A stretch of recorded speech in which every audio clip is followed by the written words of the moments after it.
أشهد أن لا إله إلا الله وحده لا شريك له وأشهد أن محمدا عبده ورسوله أما بعد فأعوذ بالله من الشيطان الرجيم بسم الله الرحمن الرحيم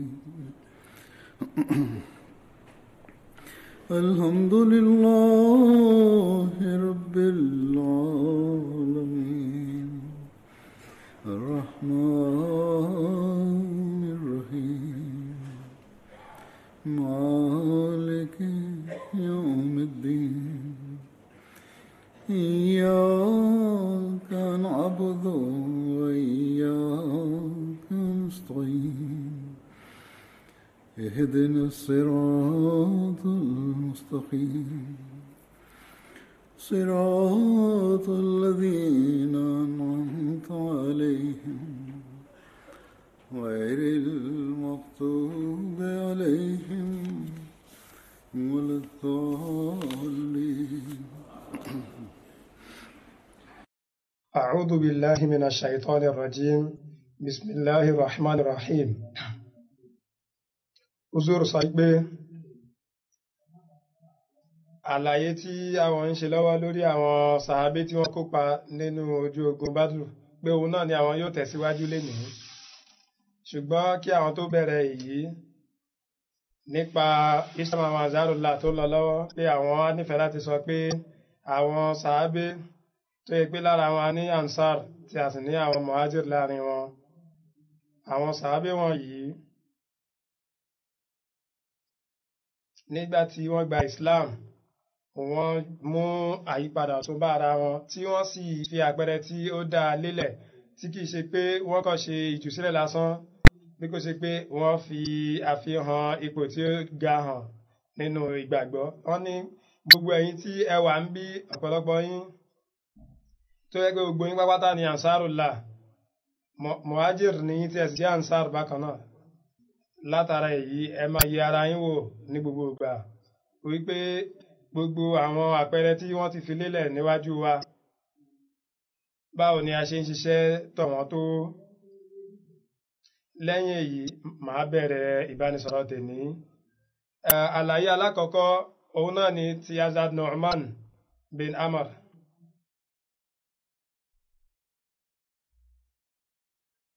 Àmẹ́nubà wọn lénìí. Hazrat Nu'man, a rí orúkọ wọn gẹ́gẹ́ bí Nu'man àti Nu'ayman bákan náà, tí bàbá wọn sì ń jẹ́ Amr bin Rifa, tí àwọn sì ń jẹ́ Fatima binti Amr. Hazrat Nu'man, àwọn ọmọ Hazrat Nu'man wọ́n jẹ́ Muhammad, Amir, Sabra, Lubaba, Kapsha, Maryam àti Ummi Habib, Amatullah. Ibn Ishaq sọ wípé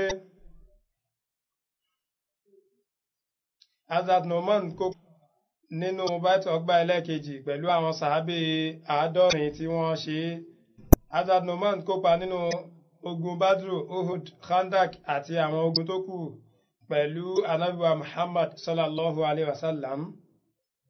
Nínú ìgbàwá kan a rí wípé Ànábì wa Muhammad sallallahu alaihi wasallam sọ pé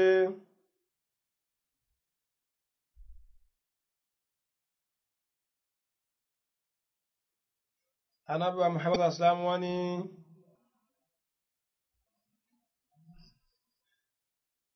ẹ má ṣe sọ nǹkan míì fún Nu'man yàtọ̀ sí nǹkan dáadáa nítorí pé ó nífẹ̀ẹ́ Ọlọ́run Ọba àti òjíṣẹ́ rẹ̀ lọ́pọ̀lọpọ̀. Hazrat Nu'man wọ́n jáde láyé ní àsìkò Amir Muawiya ní ìjírá nígbàtí ìjírá pé 60 ọdún. Hazrat tó mẹ́ wípé Hazrat Abubakar radiyallahu anhu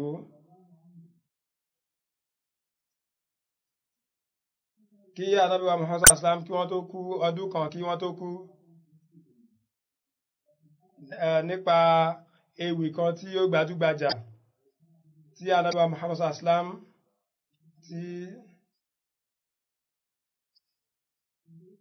tí wọ́n dúró ní ìlú kan nígbà tí wọ́n fẹ́ lọ sí Syria. Lẹ́yìn àsìkò náà ìlú ọ̀hún ni wọ́n dúró sí, tí ó sì jẹ́ pé nínú ìrìn àjò yìí ẹrú Hazrat Khadija radhiyallahu anha ó wà pẹ̀lú wọn lásìkò yìí. Hazrat Abubakar radhiyallahu anhu nígbà tí wọ́n lọ fún ọrọ̀ ajé wọn ní ọdún kan kí Ànábì sallam kí wọ́n kú, Suhaiba àti Nu'man wọ́n wà pẹ̀lú wọn lásìkò yìí. Àwọn méjèèjì yìí wọ́n sì kópa nínú ogun Badr.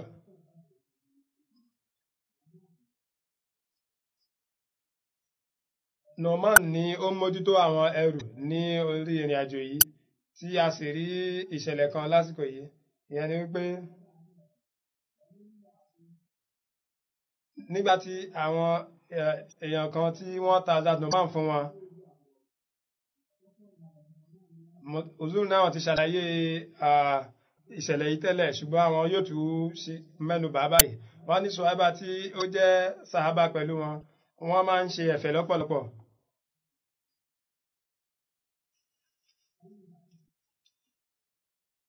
Kódà nínú àwọn ìgbàwá kan a rí mọ̀ wípé àwọn méjèèjì Hazrat Suhaiba àti Hazrat Nu'man wọ́n máa ń ṣe ẹ̀fẹ̀ láàrin ara wọn lọ́pọ̀lọpọ̀.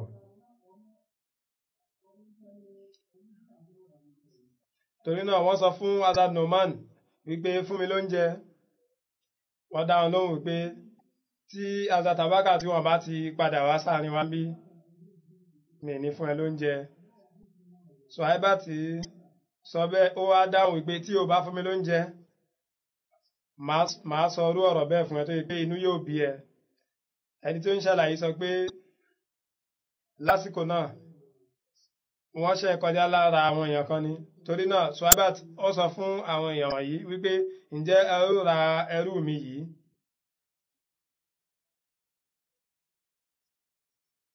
Ìyẹn ni pé bí wọ́n ṣe ń ṣe ìrìn àjò náà lẹ́yìn ìgbà díẹ̀, ó béèrè lọ́wọ́ àwọn èèyàn wọ̀nyí. Hazrat Suhaiba ti ní ṣé ẹ ó ra ẹrú mi yìí? Àwọn èèyàn yẹn ní bẹ́ẹ̀ ni a ó rà. Suhaiba ti wá sọ fún wọn wípé ó máa ń sọ̀rọ̀ lọ́pọ̀lọpọ̀ tí yóò sì máa sọ pé mi ò kí ń ṣe ẹrú o. Tí ó bá ti sọ bẹ́ẹ̀ fún yín wípé ẹ fi mí lẹ̀,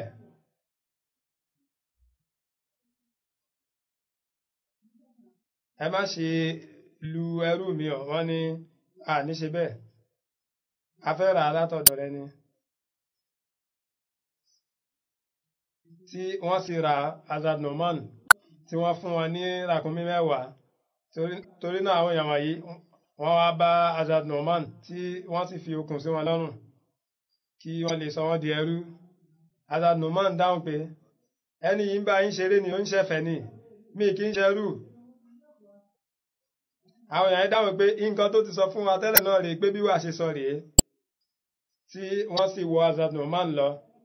Nígbàtí Hazrat Abubakar radhiyallahu anhu tí wọ́n padà dé, tí àwọn èèyàn sọ fún wọn nípa ìṣẹ̀lẹ̀ ọ̀hún, wọ́n tẹ̀lé àwọn èèyàn wọ̀nyí. Hazrat Abubakar tẹ̀lé àwọn èèyàn wọ̀nyí tí wọ́n sì fún wọn ní ràkúnmí wọn padà. Wọ́n gba Hazrat Nu'man lọ́wọ́ wọn. Ẹni tí ó ń ṣàlàyé sọ pé nígbàtí wọ́n padà dé ọ̀dọ̀ Ànábì Muhammad sallam tí wọ́n sì sọ fún wọn nípa gbogbo nǹkan tí yóò ṣẹlẹ̀.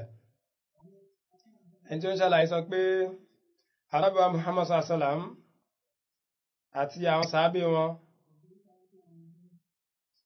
wọ́n rẹ́rìn tí wọ́n sì máa ń sọ ẹ̀fẹ̀ yìí fún ọdún kan láàrin ara wọn. Nínú àwọn ìwé kan a tún máa ń rí ìṣẹ̀lẹ̀ yìí báyìí wípé Hazrat Suhaiba kan ni ó ta Hazrat Nu'man, bí kò ṣe pé Hazrat Nu'man ló tà wọ́n. Ṣùgbọ́n nípa àwọn méjèèjì a máa ń rí ọ̀rọ̀ báyìí. Ìyẹn ni wípé nípa Hazrat Nu'man ni a ti rí ẹgbà báyìí wípé wọ́n máa ń ṣe ẹ̀fẹ̀ lọ́pọ̀lọpọ̀. Ànábì Muhammad sallam nígbà tí wọ́n gbọ́ ọ̀rọ̀ wọn, ńṣe ni wọ́n rẹ́rìn músẹ́ Rabi'a bin Usman ó gbé ẹgbàá wá wípé Ànábì Muhammad sallallahu alaihi wasallam pé ẹni lábáwá ìgbèríko kan ó wá bá Ànábì Muhammad sallallahu alaihi wasallam tí ó sì so ràkúnmí ẹ̀ sí tòsí mọ́sálásí. Lórí ẹ̀ ni àwọn sàhábà sọ fún Hazrat Numan wípé tí ó bá fi ràkúnmí ṣe ìdúsílẹ̀ a ó jẹ torí pé a fẹ́ ó ń wá láti jẹ ẹran lásìkò yìí.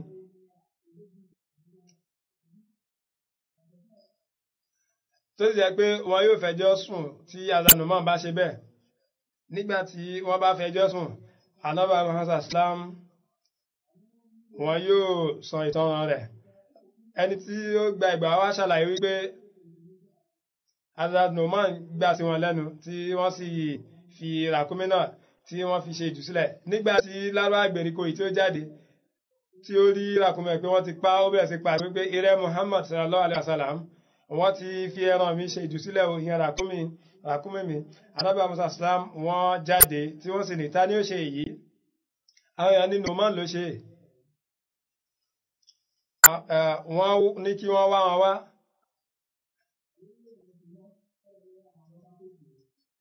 Ànábì Muhammad sallam wọ́n ní kí wọ́n wá Hazrat Numan wá. Hazrat Zubair bin Abdul Muttalib ilé wọn ni Hazrat Numan lọ sápamọ́ sí. Níbẹ̀ ni ẹnìkan ti nawọ́ sí wọn tí ó sì ní ìrẹ́ òjíṣẹ́ Ọlọ́run bá sallallahu alaihi wasallam mi rí. Ṣùgbọ́n Ànábì Muhammad sallam wọ́n mú wọn jáde tí wọ́n sì ní kílé tí ó ṣe ṣe yìí. Hazrat Numan ní ìrẹ́ òjíṣẹ́ Ọlọ́run bá sallallahu alaihi wasallam àwọn tí wọ́n sọ fún yín nípa mi wípé èmi ni mo pa ràkúnmí àwọn ni wọ́n sọ fún mi kí n ṣe bẹ́ẹ̀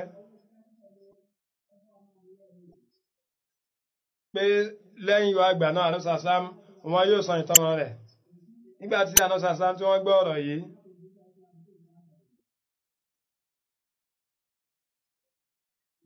wọ́n fẹnu kò Hazrat Numan tí wọ́n sì rẹ́rìn.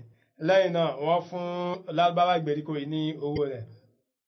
Zubair bin Bakar nínú ìwé rẹ̀ Al-Fuqaha ó kọ nípa Hazrat Numan ó kọ ìṣẹ̀lẹ̀ kan wípé ní Medina nígbàkúgbà tí ẹnìkan bá wọbẹ̀ ẹ̀yìn ẹni tí ó ń ta nǹkan Hazrat Numan wọn yóò ra nǹkan lọ́wọ́ rẹ̀ ṣáá ni.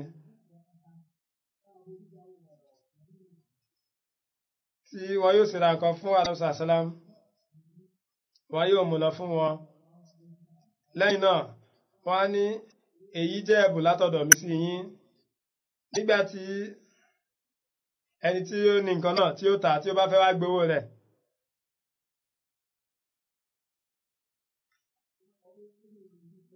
tó bá ti wá láti gba owó rẹ̀ wọ́n yóò mú wá sọ́dọ̀ Ànábì sallam tí wọ́n yóò sì ní ẹ fún ní owó rẹ̀ torí pé nǹkan tí mo rà tí mo fún yín ẹ fún ní owó rẹ̀. Ànábì sallam wọn yóò sọ pé ṣé o fún mi ní kinní ìtẹ́lẹ̀ ni.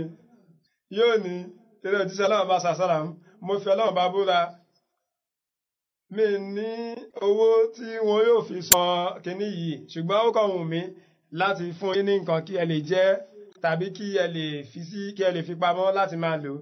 Lórí ẹ̀ Ànábì sallam wọn yóò rẹ́rìn músẹ́ tí wọn yóò sì san owó nǹkan bẹ́ẹ̀. Èyí ni ìfẹ́ tí Hazrat Numan ní sí Ànábì Muhammad sallam.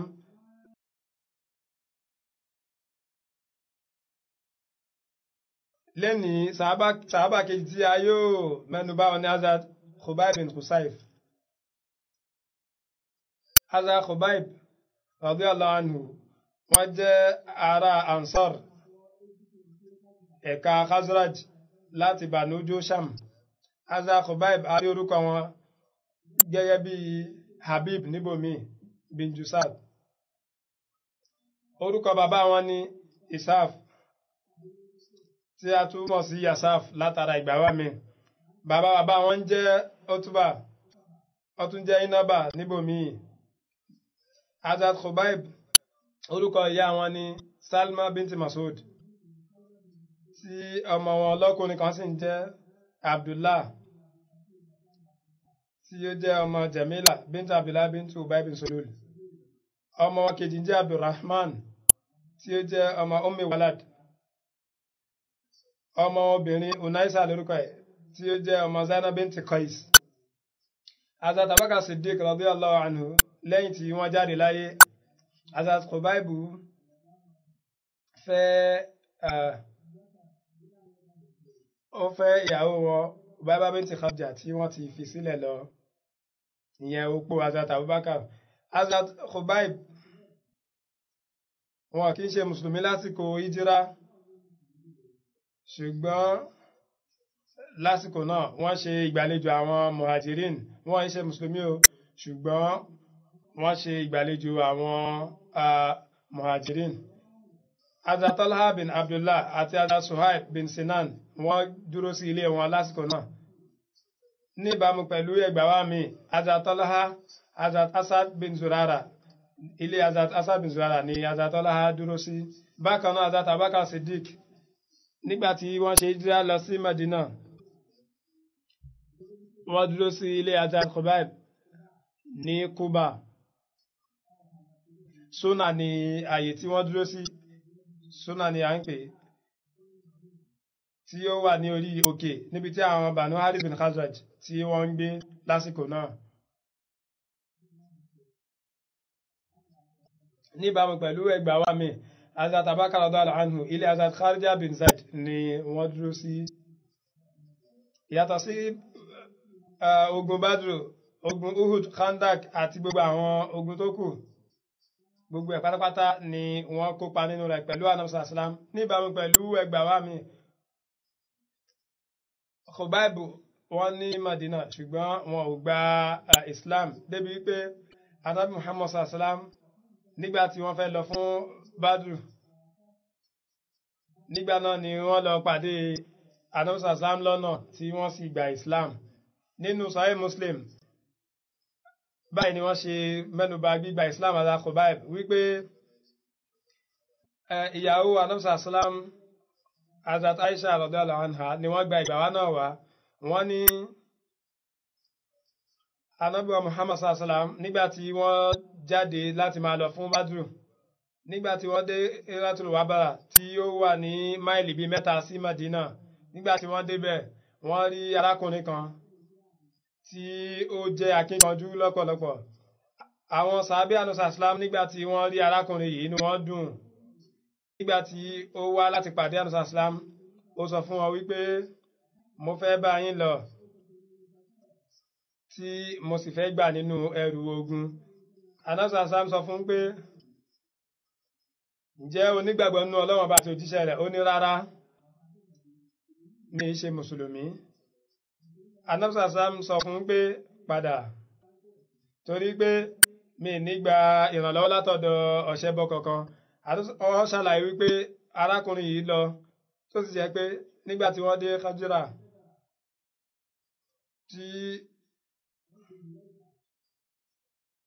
tí ó jẹ́ nǹkan bíi máìlì 6 sí 7 sí Madina,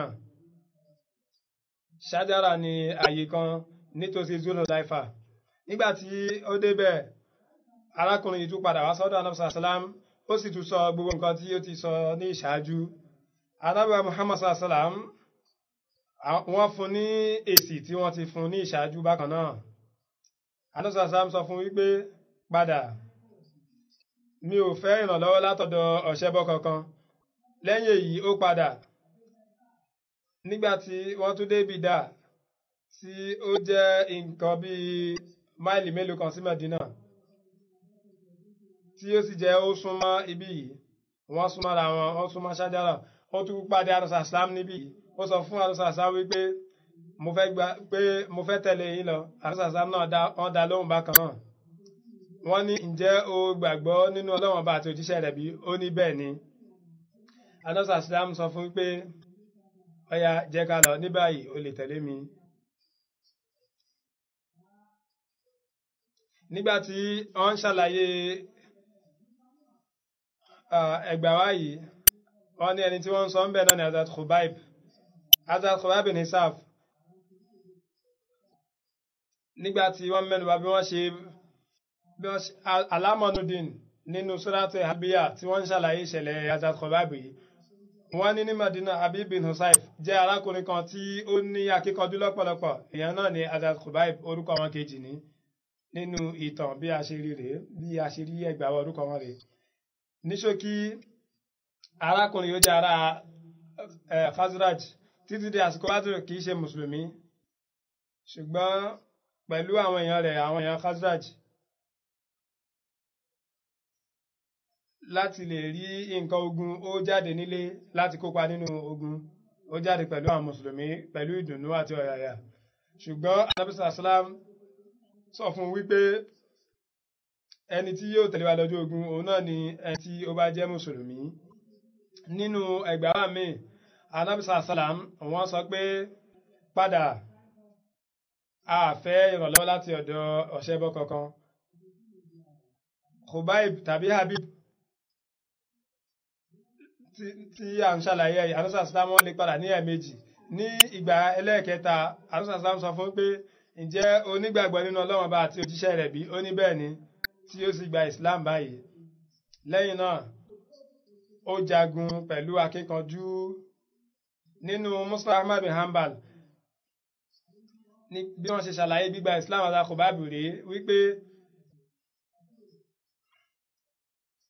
èmi àti àwọn èèyàn mi a lọ bá Ànábì sàlám nígbà tó ṣe pé wọ́n ń gbáradì láti lọ fún ogun. lásìkò náà mi ò tí ì gba Islam, tí a sì sọ pé ojú ń tì wá wípé àwọn èèyàn wa ń lọ fún ojú ogun tí àwa a sì ní kópa nínú rẹ̀. Ànábì sàlám sọ pé ǹjẹ́ ẹ̀yin méjèèjì ẹ ti gba Islam bí? A ní rárá, àti ìgbà Islam, a kìí ṣe mùsùlùmí. Ànábì sàlám sọ pé a fẹ́ kí ọ̀ṣẹbọ ràn wá lọ́wọ́ láti bá àwọn ọ̀ṣẹbọ jà. báwo ni a ṣe máa gba ìrànlọ́wọ́ látọ̀dọ̀ ọ̀ṣẹbọ? Hazrat Khubayb sọ pé báyìí ni a ṣe gba Islam, tí a sì lọ pẹ̀lú Ànábì sàlám sí ojú ogun yìí. lójú ogun yìí mo pa arákùnrin kan tí ó sì ṣe mí léṣe. lẹ́yìn náà nígbà tí mo fẹ́ ọmọbìnrin ẹni tí mo pa yìí, ó ní báwo ni wàá ṣe gbàgbé ẹni tí ó ṣe ẹ́ léṣe yìí? ó ní èmi náà dáhùn pé báwo ni wọn náà ṣe gbàgbé ẹni yìí tí ó pa bàbá rẹ̀ tí ó sì sọ di èrò náà.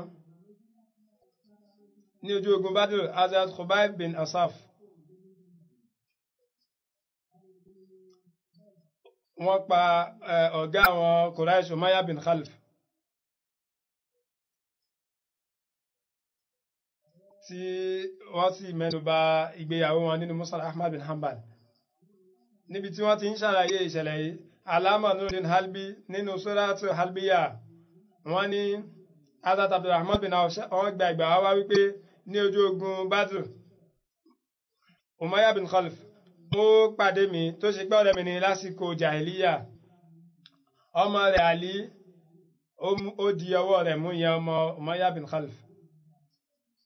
Ali jẹ́ mùsùlùmí tó ṣe pé ó jẹ́ ọ̀kan lára mùsùlùmí tó ṣe pé kí Ànábì sàlám tó kúrò ní Mákà ni wọ́n ti gba Islam. ṣùgbọ́n àwọn èèyàn wọn wọ́n gbìyànjú láti má jẹ́ kí wọ́n ṣe Islam, tí wọ́n sì rí èyí ṣe bákan náà. yẹn ni pé wọ́n jẹ́ kí wọ́n ju Islam lẹ̀, tí wọ́n sì kú ní ipò aláìgbàgbọ́. nípa àwọn èèyàn wọ̀nyí ni Ọlọ́run bá ṣe sọ àyà ìkalẹ̀ wípé innal ladhina tawaffahumul malaikatu zalimi anfusihim qalu fima kuntum qalu kunna mustad'afina fil ard. ìyẹn ni pé àwọn èèyàn tó ṣe pé àwọn màláíkà wọ́n pa wọ́n nípa wípé wọ́n ń ṣe ẹ̀bùrú lórí ara wọn. ìyẹn ni pé kí ni ipò yín? wọ́n ní àwa jẹ́ ọ̀lẹ jọjọ ni wá. irú àwọn èèyàn wọ̀nyí, Hafsa bin Rabi'a, Abu Qais, Khalid, Az bin Unabi àti Ali bin Umayya wọ́n jẹ́ lára àwọn èèyàn wọ̀nyí. Allama Nuruddin Halbi ṣàlàyé wípé nínú ìwé Sirat Sham wọ́n ní gbogbo àwọn èèyàn wọ̀nyí ni wọ́n gba Islam tó sì ṣe pé nígbà náà Mákà ní Ànábì sallam ni wọ́n wà lásìkò náà ṣùgbọ́n nígbà tí wọ́n ṣe hijira lọ sí Madina àwọn èèyàn wọ̀nyí àwọn èèyàn wọn dá wọn dúró sí Mákà tí wọ́n sì dà wọ́n láàmú lọ́pọ̀lọpọ̀ látara bẹ́ẹ̀ ni wọ́n ṣe ju Islam sílẹ̀. Lásìkò Badru wọ́n jáde pẹ̀lú àwọn èèyàn wọn tí wọ́n sì pa gbogbo wọn sí ojú ogun Badru. Látara èyí a rí mọ̀ wípé àwọn èèyàn wọn ò fi Islam lẹ̀ ṣáájú hijira tí a rí mọ̀ látara ìgbà wa alákọ̀ọ́kọ́ ìyẹn ni wípé kí Ànábì sallam tó ṣe hijira ni wọ́n ti di mùsùlùmí. Hazrat Abdulrahman bin Auf ṣàlàyé wípé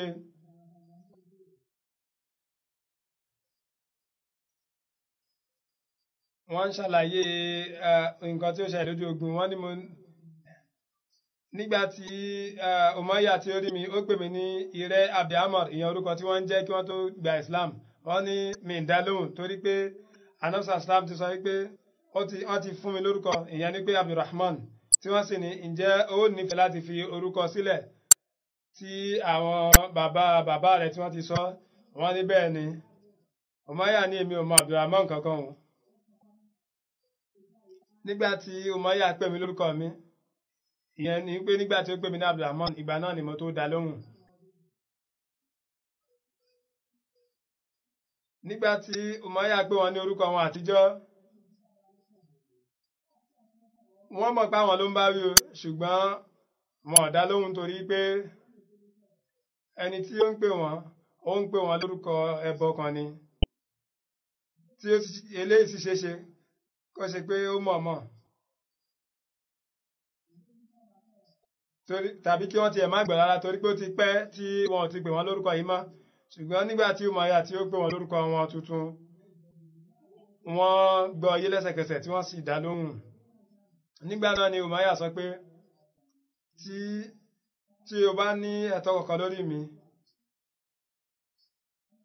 mo dára ju àwọn nǹkan tí o ní lọ́wọ́ rẹ yìí lọ ìyẹn ni pé ọ̀rẹ́ wọn àtijọ́ ni tí ó sì jẹ́ kí wọ́n mọ èyí ìyẹn ni pé ó fẹ́ kí wọ́n gba òun là torí pé àwọn mùsùlùmí ti borí wọn gbà náà ìyẹn ni pé kí o ṣe ètò bí màá ṣe kúrò níbí bí màá ṣe mórí bọ́. Torí náà mo di ọwọ́ Umayya àti ọmọ rẹ̀ Ali mo dì í mú. Umayya ní mi tí ìrírú ọjọ́ báyìí rí ìyẹn irúfẹ́ ọjọ́ báyìí ní gbogbo ìgbésí ayé mi. Wọ́n ní lẹ́yìn náà ó béèrè wípé ta ni arákùnrin náà tí wọ́n ní Hazrat Hamza ni wọ́n ní nítorí rẹ̀ ni a ṣe wà nínú wàhálà yìí ìtorí Hazrat Hamza ọmọ Umayya ni ó sọ̀rọ̀ yìí ní ìbámu pẹ̀lú ẹgbàá wa mi ìyẹn ni pé ta ni ó dá wa láàmú lé ní jùlọ ní Hazrat Hamza. Lẹ́yìn náà mo di àwọn méjì mú tí mo sì ń bá wọn lọ lẹ́yìn náà ni Hazrat Bilal ni wọ́n rí Umayya pẹ̀lú mi ní Mẹ́kà. Umayya ó jẹ Hazrat Bilal níyà lọ́pọ̀lọpọ̀ láti lè jẹ́ kí wọ́n fi Islam sílẹ̀ ó máa ń jẹ lọ́pọ̀lọpọ̀. Nígbà tí Hazrat Bilal rí Umayya wọ́n ní olórí àwọn aláìgbàgbọ́ Umayya bin Khalf rèé tí èyí bá fi mórí bọ́ ayé pé èmi Bilal mórí bọ́. Hazrat Abdulrahman bin Auf wọ́n ní lẹ́yìn tí mo gbọ́ èyí mo ní kí lé tí ìwọ Bilal fi ń sọ nípa àwọn èèyàn mi báyìí. Hazrat Bilal ní nǹkan máa máa sọ rèé tí wọ́n sì ń sọ èyí ìyẹn ni pé tẹ́lẹ̀ bá ti mórí bọ́ ìyẹn Umayya èmi Bilal mi ní mórí bọ́. Tí Hazrat Abdulrahman náà sì ń dá lóhùn lẹ́yìn náà Hazrat Bilal wọ́n pariwo tí wọ́n sọ lóhùn rárá wípé Umayya bin Khalf olórí àwọn ọ̀ṣẹ́bọ rèé ìyẹn ni pé wọ́n sọ lóhùn rárá wípé ìrẹ́ Allah tí ẹni yìí tí ó bá fi mórí bọ́ mẹ́ ní mórí bọ́ wọ́n sì sọ èyí ní ọ̀pọ̀lọpọ̀ ìgbà. Hazrat Abdulrahman sọ pé lẹ́yìn tí mo gbọ́ èyí àwọn Ansar wọ́n sáré wá tí wọ́n sì súnmọ́ wa. Hazrat Bilal wọ́n pa ọmọ Umayya yẹn Ali tí Umayya àyà rẹ̀ sì já ó pariwo wọ́n ní mi gbọ́rú ariwo báyìí rí. Lẹ́yìn náà àwọn Ansar wọ́n ṣekú pa àwọn méjèèjì yìí nínú Bukhari báyìí ikú Umayya wípé Hazrat Abdurrahman bin Auf wọ́n ṣàlàyé wípé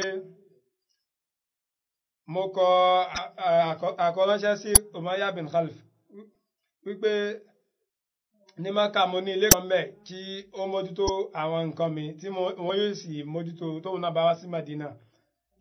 Lẹ́yìn tí mo kọ èyí Umayya ní mi mọ Abdurrahman kankan, ó ní pé kí n kọ orúkọ mi tí mo máa ń lò tẹ́lẹ̀ ìyẹn Abdulhamar. Lẹ́yìn náà mo kọ orúkọ yìí. Nígbà tí wọ́n dé Badru mo ń lọ síbi orí òkè kan nígbà tí àwọn èèyàn ń sùn láti lè dáàbò bò ó, ìyẹn ni pé kí wọ́n má bàa kọlù ú lójijì. Bilal rí Umayya níbi kan lásìkò náà tí ó sì lọ sí àárín àwọn Ansar, ó lọ sọ fún wọn wípé Umayya bin Khalaf rèé, tí ó bá sì móríbọ́ èyí kò dáa fún mi. Nípa bẹ́ẹ̀ àwọn èèyàn wọ́n tẹ̀lé Bilal tí wọ́n sì tẹ̀lé wa, tí wọ́n lé wa. Hazrat Abdurrahman àti Umayya wọ́n ti sọ̀rọ̀ láàrin àwọn lásìkò náà. Lásìkò yìí mo ṣe iyèméjì, ìyẹn ni wípé mo sọ fún wọn pé màá ṣe yín ní ẹrú. Nígbà tí àwọn èèyàn wọ̀nyí tí wọ́n wá pẹ̀lú Hazrat Bilal lásìkò náà, mo fi ọmọ Umayya lẹ̀ nítorí Umayya fúnra rẹ̀ kóhun lè mórí bọ́. Ìyẹn ni pé òun ó ń bá wọn jà, tí tọ́ bá sì ń ṣe èyí lọ́wọ́ èmi àti Umayya á lọ síwájú. Báyìí ni wọ́n ṣe pa ọmọ Umayya. Lẹ́yìn náà wọ́n jẹ́ kí n lọ, ìyẹn ni pé kí n lè dáàbò bo Umayya. Wọ́n lé wa nítorí pé Umayya wúwo, kò lè sáré púpọ̀. Nígbà tí wọ́n mú wa, mo sọ fún Umayya pé jókòó, ó jókòó, tí mo sì sọ pé wọ́n ò dáàbò bò rẹ̀. Wọ́n gún ní torí mo wà lórí rẹ̀, wọ́n gún. Kódà idà wọn wọ̀nyí ó ṣe mí gan léṣe. Ibrahim tí ó gbẹ̀gbẹ̀ àwọn ìwà tí ó ṣẹlẹ̀, ó ní Hazrat Abdurrahman bin Auf wọ́n máa ń fi egbò wọn yẹn máa ń fi hàn wá, yẹn ọgbẹ́ wọn yìí wọ́n máa ń fi hàn wá. Ta ló pa Umayya àti ọmọ rẹ̀? Nípa rẹ̀ wọ́n ní àwọn èèyàn Ansar ẹnìkan látara Banu Mazam ni ó pa, ṣùgbọ́n Muaz bin Afra, Kharija bin Zaid àti Khubay bin Hisaf ni wọ́n ní wọ́n pa ní ìbámu pẹ̀lú ìtàn míì. Wọ́n tún máa ń sọ pé Hazrat Bilal ni ó pa, ṣùgbọ́n ní bomi wọn ní gbogbo àwọn èèyàn wọ̀nyí ni wọ́n kóra jọpọ̀ láti pa. Wọ́n ní Hazrat Bilal ni ó pa Ali ọmọ Umayya, Ammar bin Yasir ni ó sì pa ní ẹ̀yìn rẹ̀yìn. Nípa àwọn àlàyé rẹ̀, wọ́n ní Uzur ní nígbà míì àwọn èèyàn wọ̀nyí náà kọ́ ni wọ́n pa wọ́n, ṣùgbọ́n ó máa ń wá nínú ẹgbà wá wípé àwọn náà wà ń bẹ̀. Wọ́n ní ẹnìkan gbà wá wípé Hazrat Khubayb wọ́n ṣèṣe tí Ànábì sì sọ lórí rẹ̀, ìyẹn ni pé wọ́n fi itọ́ wọn sí, tí wọ́n sì wò wọ́n sọ látara bẹ́ẹ̀ Hazrat Khubayb wọ́n tẹ̀sí rìn padà. Nínú ẹgbà wá míì a rí wípé Hazrat Khubayb wọ́n ṣàlàyé wípé lásìkò ogun kan mo ṣèṣe ní èjìká tí èyí sì dé ikùn mi pàápàá. Látara bẹ́ẹ̀ mi ò lè ká ọwọ́ mi wálẹ̀. Mo déwájú Ànábì tí wọ́n sì fi itọ́ wọn sí, tí wọ́n dá padà sí ààyè rẹ̀. Báyìí ni ó ṣe jiná tí ó sì san.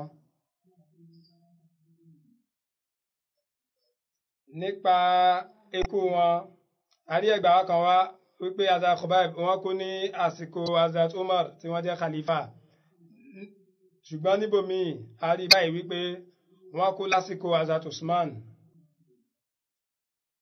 Kí Ọlọ́run bá kí ó ṣe àgbéga ipò àwọn sàhábà wọ̀nyí. Ní báyìí Uzur ní báyìí màá mẹ́nuba àwọn òkú wa mẹ́ta kan tí màá sì kí jánásà wọn lẹ́yìn irun. Alákọ̀ọ́kọ́ ni Muhtarama Rashida Begum Sahiba tí wọ́n jẹ́ ìyàwó Mukarram Said Sahib tí wọ́n kú ní ọjọ́ 24 ní ẹni ọdún 64 inna lillahi wa inna ilaihi raji'un. Àwọn èèyàn wọ́n jẹ́ ará Charkot tí wọ́n sì ṣe ìrìnàjò wá sí Pakistan lásìkò tí wọ́n dá Pakistan lẹ̀. Bàbá wa Mukarram bin Sahib railway ni wọ́n ti ń ṣiṣẹ́. Nígbà tí wọ́n wà ní ọmọ ọdún 5 ni bàbá wọn kú. Lẹ́yìn náà màmá wọn ni ó wò wọ́n dàgbà tí wọ́n sì gbìyànjú lọ́pọ̀lọpọ̀.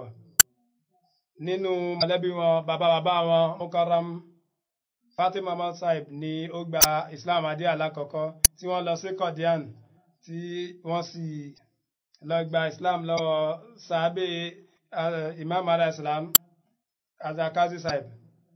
Ní ọdún 1894 tí wọ́n rí ìwọ̀ òkun oòrùn ni wọ́n lọ sọ fún àwọn èèyàn wọn ní abúlé wípé Imam Mahdi ti jáde báyìí àti rí Imam Mahdi àsìkò wọn láwà yìí. Báyìí sì ni wọ́n ṣe sọ fáwọn èèyàn nípa Mahdi àti àwọn èèyàn sì gbà. Ọmọ wọn kan ọmọ Zakaria Sahib tí ó jẹ́ Mubalik ó wà ní Liberia. Ó ní ìyá mi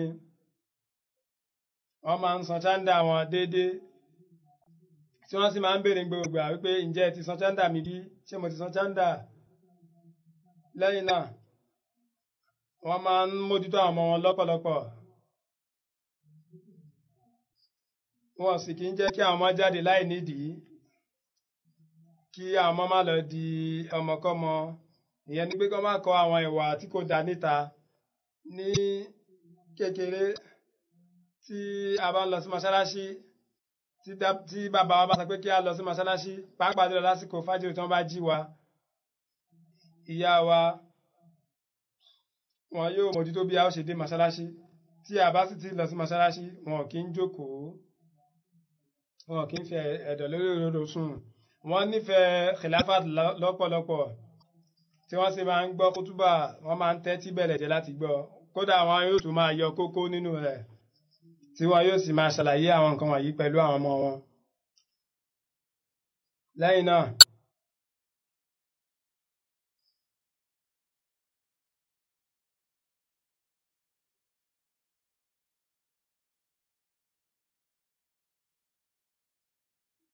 ọmọ wọn lóbìnrin tí ó dàgbà jùlọ wọ́n ní lásìkò tí wọ́n fẹ́ kú kódà wọ́n sì máa ń kírun dáadáa tí wọn yóò sì máa ìrun wọn máa ń gùn lọ́pọ̀lọpọ̀. Tí wọ́n bá ti kírun tán,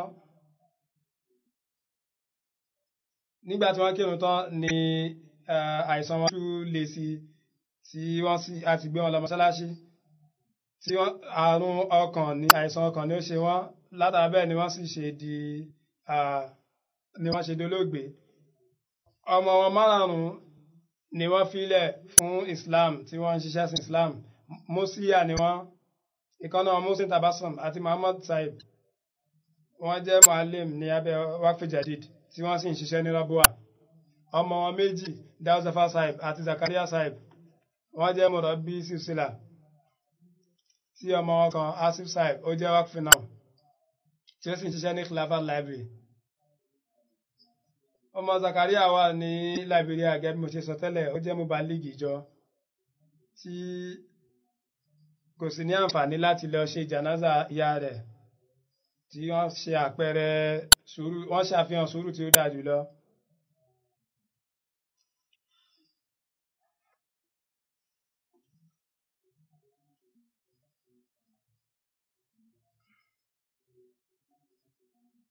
Tí wọ́n sì ń ṣiṣẹ́ wọn bí ó ṣe tọ́, wọn ò sọ pé nítorí pé ìyá mi ti kú mi ò lè ṣiṣẹ́ mọ́. Kí Ọlọ́run bá kí ó fún ọmọ wọn ní sùúrù, pàápàá jùlọ ọmọ wọn tí ó wà ní Liberia Mubalik Silsila tí ó ṣe pé kò lè pàdé ìyá rẹ̀ lásìkò tí wọ́n jáde láyé. Kí Ọlọ́run bá kí ó fún wọn ní àǹfààní àti tẹ̀síwájú iṣẹ́ dáadáa tí màmá wọn máa ń ṣe, kí ó máa ṣàgbéga ipò ìyá wọn. Janaza ẹlẹ́ẹ̀kejì òun náà ni ti Muhtaram Shamsher Khan Sahib tí ó jẹ́ Sadar Jamaat ní Fiji ní September ọjọ́ 5 oṣù kẹsàn-án ni wọ́n kú. Inna lillahi wa inna ilayhi raji'un. Ní ọdún 1952 ni a bí wọn. Ní 1962 àwọn àti bàbá wọn wọ́n ṣe bayat.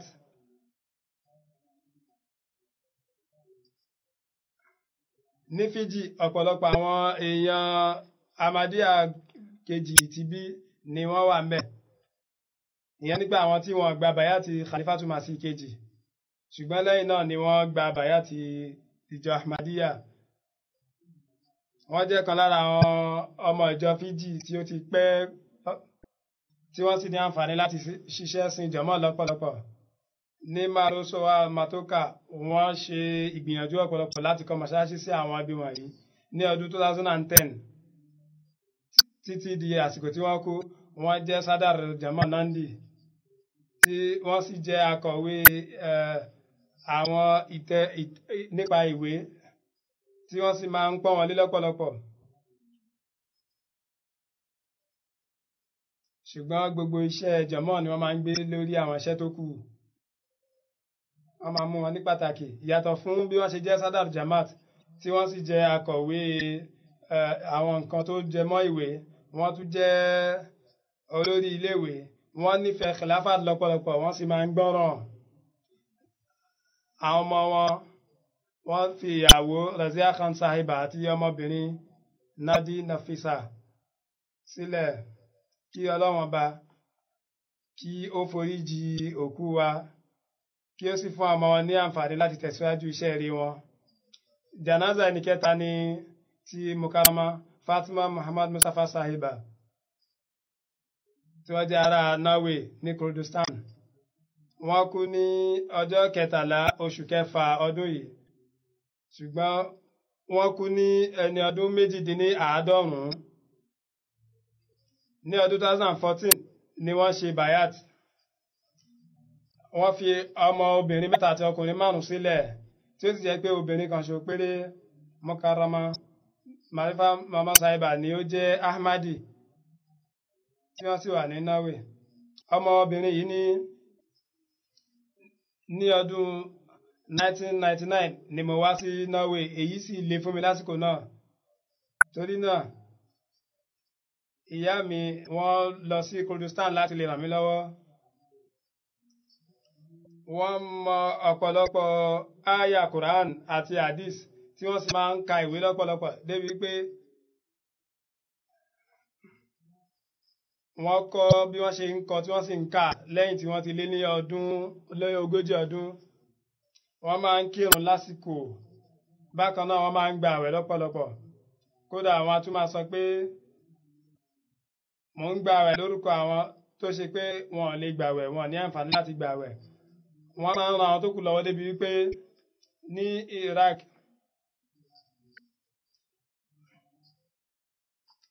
wọn yóò ṣe ìrìn àjò tí ó lé ní máìlì bíi 50 tí wọn yóò sì lọ ṣe ìwòsàn fún àwọn èèyàn ní Iraq. Kódà wọ́n tún fún wọn lówó. Wọ́n ní ọ̀pọ̀lọpọ̀ àwọn èèyàn láti oríṣiríṣi ààyè ni mo ti gba àtẹ̀ránṣẹ́, pàápàá jùlọ láti Pakistan. Kódà ẹnìkan tí ó tún sunkún, ó ní mo nífẹ̀ẹ́ màmá yín lọ́pọ̀lọpọ̀ torí wọ́n máa ń ran àwọn èèyàn lọ́wọ́. Wọ́n ní àtìgbà tí wọ́n ti bí mi, èmi àti màmá mi náà ni àjọ máa ń wà tí mo sì ní àǹfààní láti rí wọn. Wọ́n páyà Ọlọ́run bá lọ́pọ̀lọpọ̀. Wọn kì í ní nǹkan tí kò dáa nípa èèyàn. Wọ́n máa ń gbáradì láti foríjìyàn. Kódà wọ́n ti kọ́ wa láti kékeré wípé a ní láti máa sòótọ́. Kó jẹ́ òótọ́ yìí yóò kó wa sí wàhálà, a ní láti sòótọ́. Wọ́n ní tí ẹ bá ṣe àṣìṣe kan, ẹ ní láti ní akíkanjú láti sọ wípé ìrẹ ẹ̀yà ara mi yìí, ìwọ ló ṣe nǹkan tí kò dáa. Wọ́n máa ń gbàdúrà lọ́pọ̀lọpọ̀, wọ́n máa ń rẹ́rìn músẹ́. Wọ́n nífẹ̀ẹ́ Ọlọ́run bá àti òjíṣẹ́ rẹ̀ lọ́pọ̀lọpọ̀. Wọ́n ní kódà bóyá ìdí nìyí tí Ọlọ́run bá ṣe fún wọn ní àǹfààní láti gba màsí àsìkò, ìyẹn mẹ̀sáyà àsìkò. Ní ọdún 2007 mo máa ń wo MTA ṣùgbọ́n lẹ́yìn náà mi ò rí mọ́ fún ọ̀pọ̀lọpọ̀ ọdún. Lọ́jọ́ kan lẹ́yìn ọdún bíi mẹ́ta ìyẹn ní 2010 wọ́n tún rí MTA Arabiya. Mo pariwo ńlé tí mo sì lọ pe màmá mi pé a ti rí ìkànnì tí ẹ máa ń wò ó. Mo wá ìkànnì yìí fún nǹkan bí ọdún mẹ́ta ṣùgbọ́n tí mo padà rí nígbà tí ìyá mi rí tí wọ́n wò ó tí wọ́n sì ní torí pé àwọn èèyàn wọ̀nyí wọ́n máa ń ní mẹ́sáyà àsìkò ó ti wá lásìkò yìí báyìí. Wọ́n ní ìyá mi bẹ̀rẹ̀ sí wo MTA pẹ̀lú mi. Lẹ́yìn ọjọ́ bíi mélòó wọ́n sọ ìṣẹ̀lẹ̀ yìí fún àwọn ẹ̀gbọ́n àti àbúrò mi ṣùgbọ́n nǹkan tí wọ́n sọ sí wọn kò dáa rárá débi pé níṣe ni ọ̀rọ̀ tí kò dáa ni wọ́n sọ fún wọn tó ṣe pé wọn ò yà sọ fún wọn nípa MTA mọ́ níṣe ni wọ́n wo MTA fúnra wọn. Wọ́n ní ọ̀rọ̀ wọn yìí ó nípa lára màmá mi tí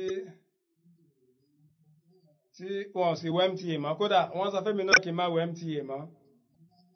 Ṣùgbọ́n nígbà tèmi ṣe bayat nǹkan tún bẹ̀rẹ̀ sí le sí kódà àwọn ẹ̀gbọ́n àti àbúrò mi wọ́n sọ fún màmá mi pé ọmọ rẹ̀ ó ti di aláìgbàgbọ́. Tí n bá lọ sí ọ̀dọ̀ àwọn ọmọ ìyá mi wọn kì í ṣe dáadáa pẹ̀lú mi ṣùgbọ́n wọ́n nífẹ̀ẹ́ àwọn ewì Imam alayhi salam kódà wọ́n máa ń gbọ́ lọ́pọ̀lọpọ̀. Lọ́jọ́ kan wọ́n yá iná faydillahi wal irfani ni wọ́n gbé sórí ìkànnì. Wọ́n ní mo wá sọ fún wọn pé ǹjẹ́ ẹ lè pe ẹni tí ó kọrú ewì yìí ní aláìgbàgbọ́. Wọ́n ní ta ni yóò sọ pé aláìgbàgbọ́ ni fẹ́ni tó ṣe. Wọ́n ní torí náà mo sọ fún wọn pé ọmọ yín ó wà lára àwọn aláìgbàgbọ́ yìí nìyẹn o. Lẹ́yìn náà tí wọ́n gbọ́ èyí wọ́n dákẹ́. Lẹ́yìn náà látara mo sọ fún màmá pé ẹ nígbàgbọ́ tí ó fẹsẹ̀ múlẹ̀ ta lẹ wá ń bẹ̀rù ṣé àwọn ọmọ yín lẹ ń bẹ̀rù ni àbí Ọlọ́run ọba. Ìbéèrè yìí nípa lára wọn tí wọ́n sì pè mí lálẹ́ ọjọ́ náà. Torí náà wọ́n sọ fún mi lálẹ́ ọjọ́ kan pé ó yá pé olúùlú kí o sì sọ fún wọn pé mo fẹ́ ṣe bayat ṣùgbọ́n mo sọ fún wọn pé ẹ ronú jinlẹ̀ lórí ẹ̀ o. Ṣùgbọ́n ó ṣeéṣe pé wọ́n ti ṣàdúrà kí wọ́n sì ti ronú jinlẹ̀.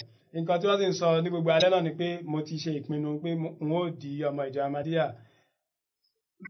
Ní 2016 tí mo ní àǹfààní láti rí usur inú mi dùn lọ́pọ̀lọpọ̀ tí mo sì máa ń sọ fún gbogbo èèyàn wọ́n nífẹ̀ẹ́ khilafat lọ́pọ̀lọpọ̀ kí Ọlọ́run bá kí ó foríjì wọn kí ó sì máa ṣàgbéga ipò wọn kí ó sì fi ẹsẹ̀ ìgbàgbọ́ ọmọ wọn múlẹ̀ lọ́pọ̀lọpọ̀ kí ó tún fún àwọn ọmọ tó kù náà tí wọ́n ti di ọmọ ìjọ kí ó fún wọn láǹfààní láti di ọmọ ìjọ kí ó gbàdúrà wọn lórí wọn.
الحمد لله نحمده ونستعينه ونستغفره ونؤمن به ونتوكل عليه ونعوذ بالله من شرور أنفسنا ومن سيئات أعمالنا من يهده الله فلا مضل له ومن يضلل فلا هادي له ونشهد أن لا إله إلا الله ونشهد أن محمدا عبده ورسوله عباد الله رحمكم الله إن الله يأمر بالعدل والإحسان